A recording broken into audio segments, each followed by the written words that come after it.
అదే జరుగుతుంది. గడిచిన లాస్ట్ ఒక 3 ఆర్థిక సంవత్సరాలు మనం తీసుకున్నట్లయితే గిన ఈ ఆర్థిక సంవత్సరాల్లో ఏం జరుగుతుందంటే కూలీలకు ఆధార్ రావడం,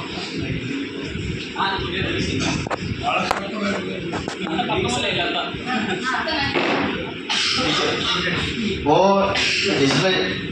डिजिटलाइजेशन की वजह से वो नरेगा में क्या हो रहा है, उसका वेसिकर्स का उसका राइट्स वो ख़त्म कर रहा है, क्योंकि वो उसका आधार लिंक करने के लिए, वो NPCI लिंक करने के लिए बहुत सारा जॉब कार्ड्स निकल रहा है, उसका जॉब कार्ड्स डिलीट हो रहा है, वर्कर्स भी डिलीट हो रहा है।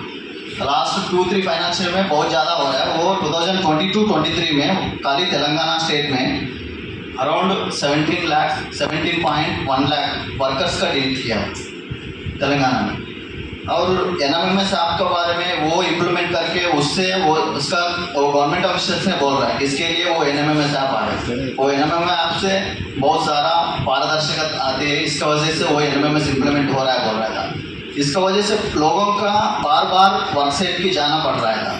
तो एक बार एक फ़ोटो निकालने के लिए और दूसरा बार 4 घंटे के बाद दूसरा फ़ोटो निकालने के लिए 2 बार जाना पड़ता है। लोग एक बार जाके उसका मेजरमेंट का हिसाब 2 घंटा 3 घंटे में काम करके वापस आते हैं।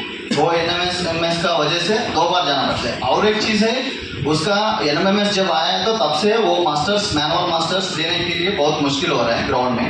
इसका वजह से क्या हो रहा है, उसका नाम आया नहीं आया वो पता करने के लिए मुश्किल हो रहा है वो वेसिकर्स के लिए, क्योंकि उसका नेम आया तो ऐप जब ओपन होता है मुझे पता नहीं, वो तो ऐप पे ठीक से नहीं काम कर रहा है, और ऐप में किसका नाम आया किसका नाम नहीं आया। वो मेट्स के लिए अच्छी तरीके से ट्रेनिंग नहीं दिया, मेट्स के लिए कोई कुछ प्रोविज़न नहीं था। वो मेट्स के लिए भी उनका 100 डेज ख़त्म हुआ था वो जॉब कार्ड में, उन काम के लिए नहीं आए थे। इसकी वजह से उनका अंदर काम करने वाला पूरा 30 लोग भी